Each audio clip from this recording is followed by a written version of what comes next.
friends, welcome back to A Cup of Chrissy, where I share stories and tidbits of knowledge and wisdom that I've learned over the years to help me live a healthy and happy lifestyle in hopes that you too can be a healthy and happy you.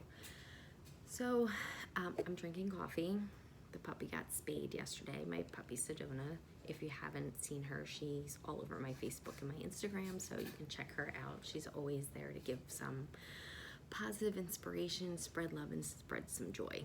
That's her purpose in life. That's her dharma. At 6 months old, she knows her dharma. But I'm drinking coffee because she got spayed and she was up last night because the medicine gave her diarrhea. So we were outside quite a bit.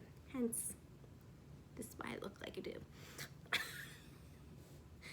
Anyway, I digress. So today is a video about letting go of when you're in a moment or a season of when you're not quite sure what is to come next, what you should do. So what I do is when I'm faced in a time where I feel like there could be some doom and gloom on the horizon, I say a mantra to myself, which is, it's nothing until it's something. And I've lived by this mantra for many years. If you don't know and haven't been following me, or if you're not a family or friend, my mom was really ill for many years, and the last 4 years were very difficult, but the last 2 years were completely traumatic. And every time she would wind up in the ER or in the hospital, I would find myself saying, it's nothing until it's something, until they would come to me and then tell me what it was, me and my sister. So, and then we would just deal with the facts and move forward, which is exactly what my aunt said to me the other day. So without giving too much detail, because I want to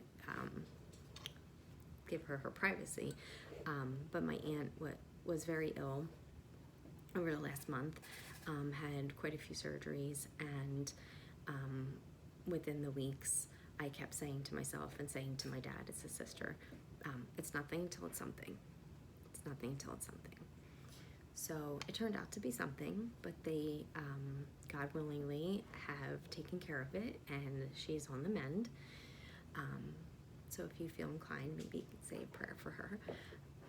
But the thing is, like, when we get into those moments, we get so wrapped up in our thoughts and our heads of the what ifs that we don't work and worry about the present and the facts of what's going on. And when I went to sit with her last weekend to visit her, when she came home from the hospital, she said to me, Chris, I just need to know the facts. Just tell me the facts. And then I'm going to take everything that just happened and put it behind me, because it's in the past, I can't change it, and I'm just going to move forward.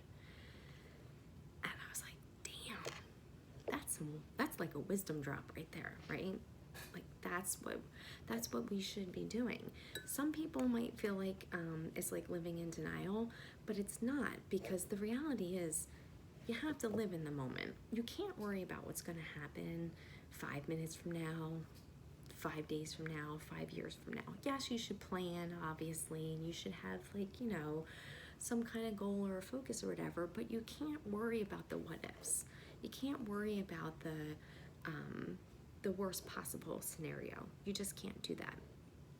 So I myself this past week, and I posted on my Instagram and my Facebook, if you haven't seen it, that I went for my mammogram.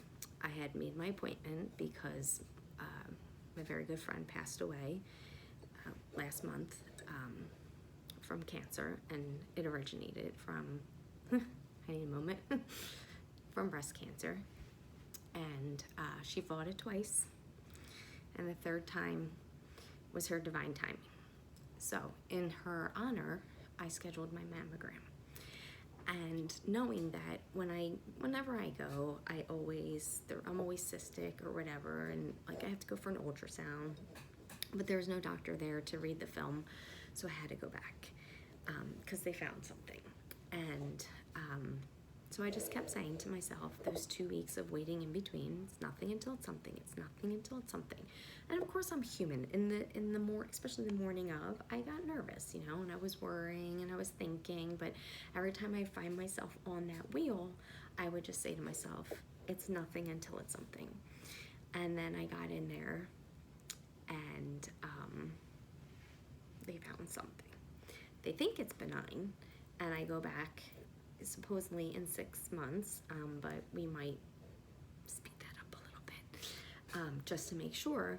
But again, I can't get on that wheel of thinking like, well, what if it's this and what if it's that and what's gonna happen? And please do yourself a favor. If you ever are encountering a health issue and you don't have a diagnosis, please do not Google the shit out of it. Please do not do that to yourself, do that to your family. You're gonna drive yourself nuts. Absolutely nuts.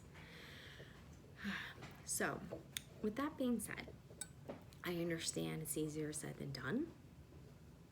It's not in our human nature to always look to the positive. For whatever reason, it's easiest for us to sit in the negative. It's as horrible as it feels, it's more comfortable, which is, I think maybe that's just the way our society has been. We need to change that. But if you're in that kind of a situation and you feel like you're getting on that wheel and you're spinning, just repeat to yourself, it's nothing until it's something. It's nothing until it's something. And if that doesn't work, write out your feelings in a journal or just on a piece of paper about how you feel. Call somebody, talk to somebody. One of my doctors recently shared with me, because I was saying to him, what do I do? Like I have all my tools, right, and skills.